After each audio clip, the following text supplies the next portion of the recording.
Welcome to another video on CAT PRC related stuff. Quite a few of you have asked me to make a video on para completion is what you guys call it, but it's actually called sentence positioning. Para completion is where the blank is placed right at the end of the paragraph. It used to be an old question model in CAT, but in the last few years, there haven't been any such questions where they give you a paragraph and they ask you to pick the last line of the paragraph and then give you 4 options. That was actually an easier question type. It's easier to pick the last line of the paragraph based on options. This is sentence positioning, where they give you a bold sentence and you will have to figure out whether the sentence fits in blank 1, blank 2, blank 3, and blank 4. So there are a few questions here. What I will do is at the beginning of each question, you can just pause the video, just try to solve it, get the answer yourself, right? That'll, I think, help you figure out if you can solve it or not. But a few tips just in the beginning before I start explaining the answers to you. How do you solve? How do you go about checking these questions? Actually, they work on this whole upstream downstream model, okay, in critical reasoning, where sentences, if they're placed in a series, and I've discussed this in Parajumble videos as well. You can go watch it if you haven't already. But sentences in a paragraph, the sentence that comes at the top is called the upstream argument. As you go down, you get what you call downstream arguments, okay, downstream, later. So, like, for example, if there is a problem and there is a solution, the solution is always downstream to the problem. Consequence of an event is always downstream to the event, and so on. An example is always downstream to the theory. That's how it actually works, but it's not a hard and fast rule, okay? Grammar kind of bends these rules a little bit once in a while, so you'll have to be careful. But you'll have to understand the concept of upstream downstream. When I give you 2-3 sentences, independent sentences without connectors, like however, or nevertheless, or but, or yet, or any of these connectors in the beginning of the sentence, just give you independent sentences, should be able to tell me what is the bigger idea and what is the smaller idea, because bigger ideas always come before the smaller ideas. Even in Parajumbles, we follow that principle. Same logic also applies here. So you read the bold statement, then read the paragraph. If you understand the bold statement, you have to understand the subject of the bold statement. What exactly is the bold statement saying? About what is it saying? Okay, so what's the keyword in the bold statement? Where does that keyword fit in the set of ideas in the paragraph? That's what you'll have to, that's a skill. That's one thing you can check, okay? But if it's a dense paragraph, sometimes it becomes really difficult for you to understand that. The next thing you can check for is, out of the 2 sentence positioning questions, one of them will be slightly easier than the other. Check for pronouns in every sentence after the blank, okay? If there are pronouns after the blank, and before the blank, whatever sentence is there has some word that fits the pronoun, then that blank you can eliminate. So you can also do some eliminations like that.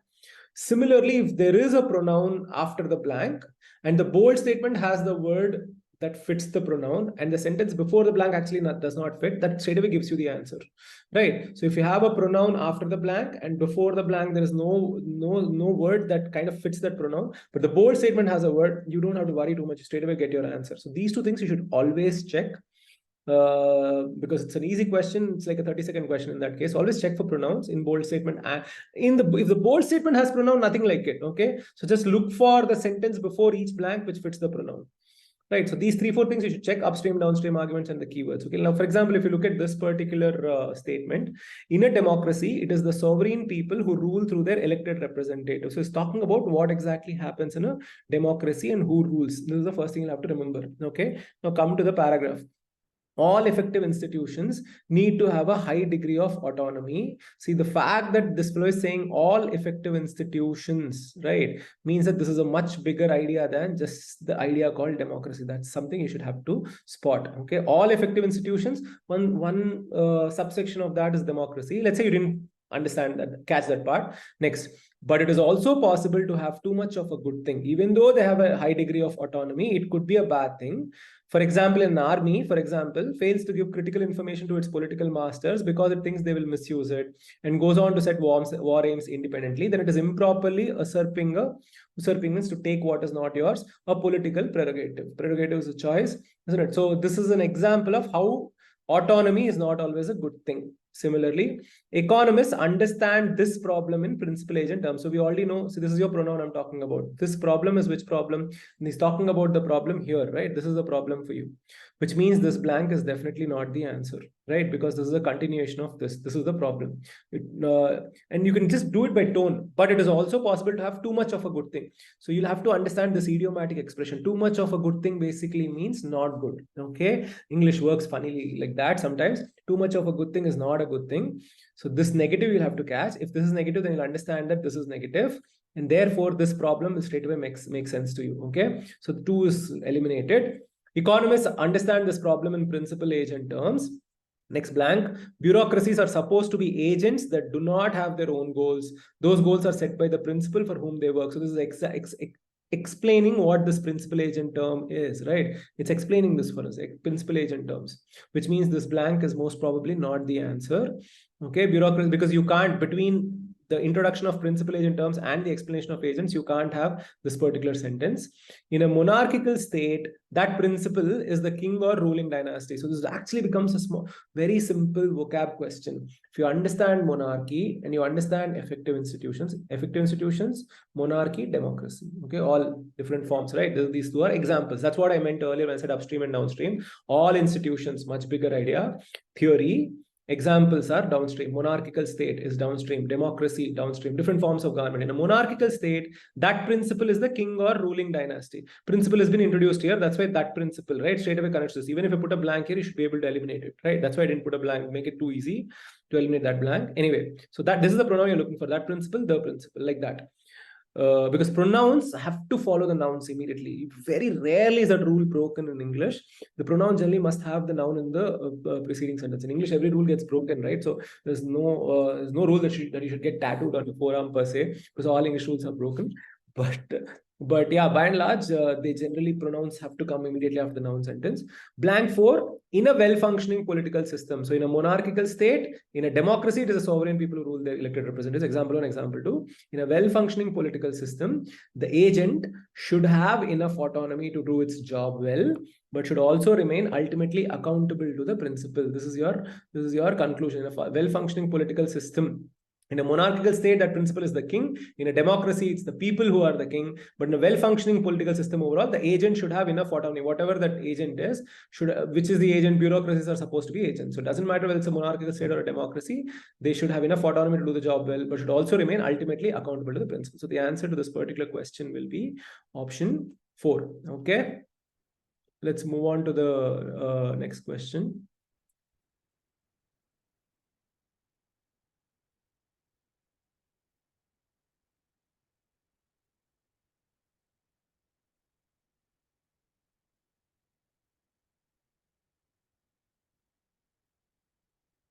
You can pause the video and also try to solve this question very quickly.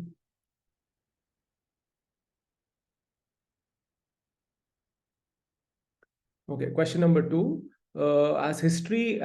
Question number 2, as history progressed and wealth and resources became more concentrated around cities, trade and cultural exchanges become more deliberate. As history progressed and wealth and resources became more concentrated around cities. When this happens, okay, wealth and resources became more concentrated around cities. When that happened, trade and cultural exchanges become more deliberate. Okay, as in trade and cultural exchanges don't happen on their own. People influence it. Somebody influences it. Actually, not necessarily people per se. Okay, and where do you fit that? Now start reading the sentences. Even the most advanced of empires had contacts with lands and peoples that they considered outsiders and inferiors. Excuse me for this typo here. There shouldn't be a gap. Outsiders and inferiors. Even the most advanced of empires had contacts with lands and peoples that they considered outsiders and inferiors. Okay. This is in favor of trade. Instead of directly using the word trade, what they're saying is contacts with lands and peoples who are outsiders. Okay. Even the most advanced empires have outside contacts. For example, Mesopotamia could produce food for its burgeoning. But remember this word burgeoning. It's a very interesting, difficult word, commonly used difficult word. We don't use it in real speech, but burgeoning is something that's spreading really fast, growing very fast, booming, burgeoning, proliferating. Okay, words that are that mean rapidly growing. burgeoning population and cities along the Tigris and Euphrates rivers, but where would it obtain copper and tin for bronze making except in far off Cyprus? Okay, this is what we call a rhetorical question. Remember this also, it's a very interesting tool. Good readers understand it, bad readers miss it. There are two types of questions: interrogative questions and rhetorical questions. Okay, interrogative questions, the question is expecting information. Rhetorical question, the question is not expecting information, it's the author saying, giving the answer in the question itself. For example, if I ask something like, who wouldn't read 10,000 words a day if they're preparing for CAT? Question mark. Doesn't mean I want you to tell me whether you read or not. Okay, it's basically saying no one should do that. Everybody should be reading 10,000 words a day. No one should skip that. So who wouldn't read 10,000 words a day in order to do well in CAT means everybody should. That question is called rhetorical question, where the answer is not expected. The answer is inside the sentence itself. Okay. So, for example, Mesopotamia could produce food for its burgeoning population, but where would it obtain copper and tin for bronze making except in Cyprus? So, Cyprus is the, that's why they made Cyprus your outsider and inferior. That's the inference. Okay. If this were a CR question, you straight away know Cyprus was not part of Mesopotamia. Cyprus was outside Mesopotamia. Okay. And Tigris and Euphrates are inside Mesopotamia. Ancient Egypt acted as though it had everything it needed because of the Nile, but where would it get its wood and ivory, not to mention its slaves, except from Semitic peoples in Phoenicia and Syria? Again, rhetorical question, which means Phoenicia and Syria gave them slaves. Okay, now there is a second blank. And then these interactions are confirmed by physical remains found by archaeologists in each of these respective sites. Now, some of you will look at these interactions and then end up connecting these interactions with exchanges, cultural exchanges here. Interactions and exchanges are synonyms of each other, okay, at least in this context. So actually a very good guess that you can put the blank here, but also not the answer, because you'll have to understand this part here. Okay, physical remains found by archaeologists in each of these respective sites, which means the sites have to come right in front of this sentence. This is what I meant by the pronoun rule. These sites, so there shouldn't be a blank here because there are no sites here. There are sites here. So this blank automatically, option 2 automatically gets eliminated. Okay, be a little careful. Similarly, you can't put in the blank one. Why? As history progressed, wealth and resources became more concentrated, trade and cultural exchanges became more deliberate. Even the most advanced empires had contacts with lands actually makes sense. Okay, I'll come back to why it will not be 1 either. We'll come back to that, but please park the thought that 1 is a very good option. 2 you can eliminate because of the pronoun, but 1 is a very good option. Now, if there's a blank here, okay, these interactions are confirmed by physical remains that there was actual trade here. Okay, so this entire part till blank 3, this whole part makes sense, right? Next, in fact, a reliable barometer of the health of a civilization can be found in the level of trade and exchange it maintains with others. Okay, now the big question is, this in fact is what we call a positive connector in parajumpers. It stresses on the previous sentence. But if I don't have anything in this blank here, does this sentence emphasize this sentence? These interactions are confirmed by archaeologists in each of these respective sites. Why does that need an in fact to say reliable barometer of the health of civilization? That doesn't make sense. So this in fact is your biggest clue. This in fact tells you this sentence has to come in 3. Okay. As history progressed, wealth and resources became more concentrated. Trade and cultural exchanges became more deliberate. People had to go out and do trade and cultural exchanges. In fact, a reliable barometer of the health of civilization can be found in the level of trade and exchange it maintains with others. Okay, more deliberate. So 3 is a very good candidate. Now back to why 1 and 4 won't be your answers. Okay, if I put it here, in fact, a reliable barometer of a civilization can be found in the level of trade and exchange it maintains with others. He's directly telling you that a healthy civilization will have a healthy amount of trade. He's telling you that. After that, if you say, as history progressed and wealth and resources became more concentrated, trade and cultural exchanges became more deliberate, doesn't make any sense, right? I already know it. He's already told me. So this is what you call, this sentence here is already telling me, right? And this sentence, the bold statement, this bold statement is upstream to this in fact statement, right? Because this is saying trade and cultural exchanges became more deliberate. In fact, a barometer of the health of the civilization is the trade it had.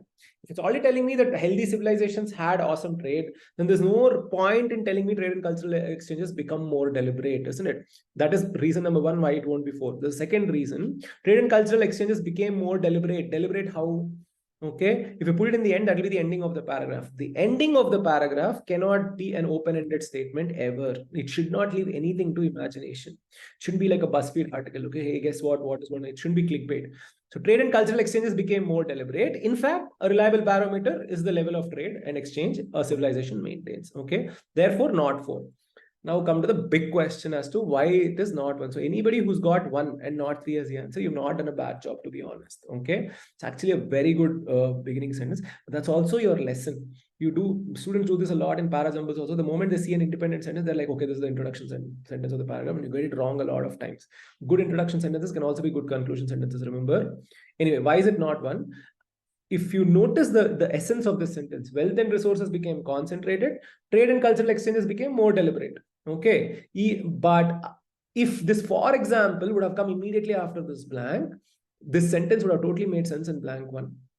That's the first thing you have to understand. Okay, this sentence followed by these examples, perfect. Okay, trade and exchanges became deliberate. For example, Mesopotamia had to get tin and bronze from Cyprus, right? But the point is that in the middle there is this extra sentence, right? Even the most advanced of empires had contacts with lands and peoples that they considered outsiders and inferiors. Even the most advanced of empires had contacts with lands and peoples that they considered outsiders and inferiors. For example, he says, right now, we are only talking about contacts with lands. We have not come down to trade and cultural exchange. So contacts with lands is a much bigger idea, isn't it? So I can't explain trade and cultural exchange, then go back to something bigger, that is contact with outsiders. Okay, so the idea of trading is only coming here, which means the sentence which talks about trade and cultural exchanges can't come in front of the sentence that only uses the term contacts with lands. That's why keywords are so very important. Okay, that's to come later, which is why one won't be your one won't be your answer. The answer to this particular question will be option 3. Okay, let's look at the next question. You can pause this video very quickly and figure out what the answer is yourself if you want to. In countries where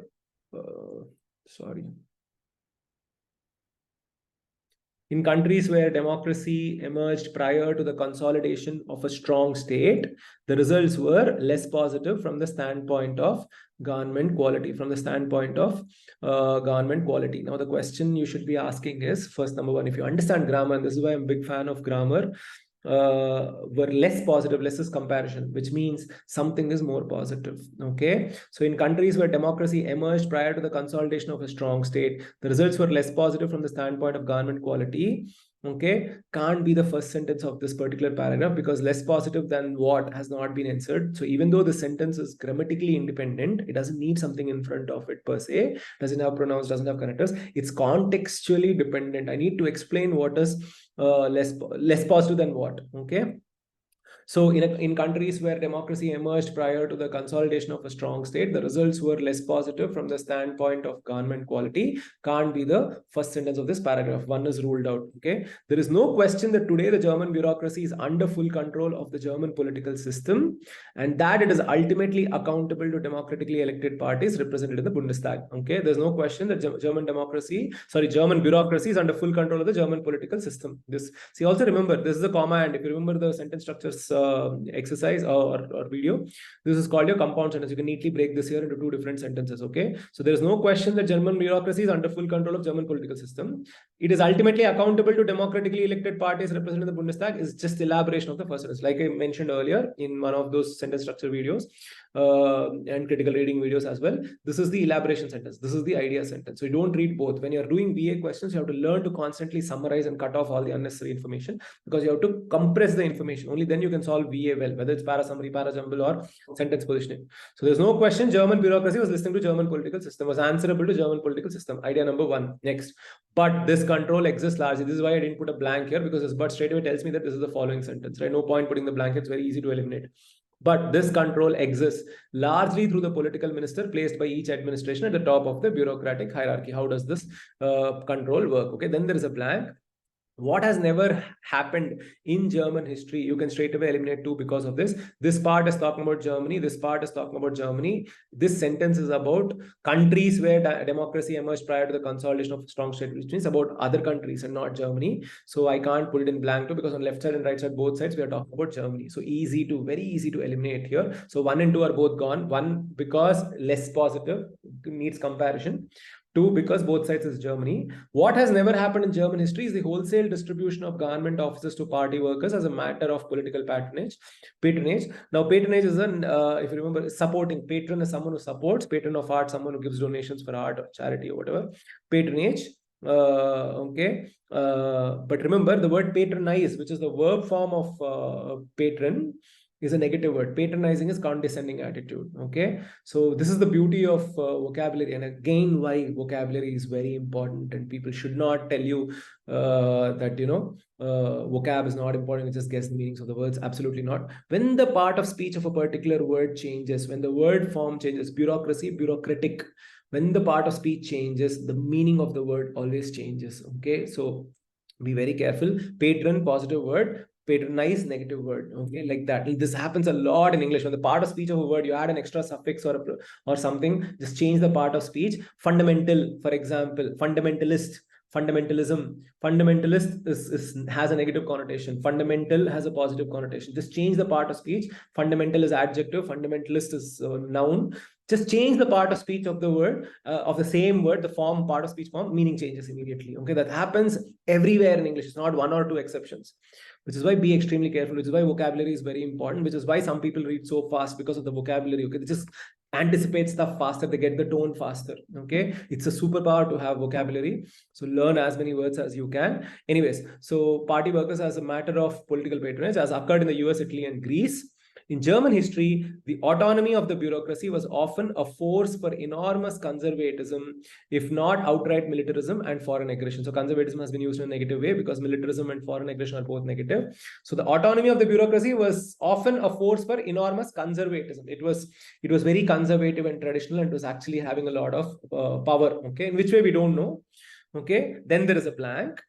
However, the fact that this autonomy, okay, because he's talking about autonomy here and there's a this autonomy here, you can actually eliminate blank 3 straight away, isn't it? This autonomy, because here you don't see any autonomy, right? So the pronoun rule applies here. This autonomy, that's one way of figuring out the 3 is not the answer, and that will give you the answer straight away. But even if you didn't catch it, however, the fact that this autonomy had been secured prior to the opening up of Germany's political system to democratic politics meant that the fact that this autonomy had been secured prior to the opening up of Germany's political system to democratic politics meant that patronage politics never got a start in Germany.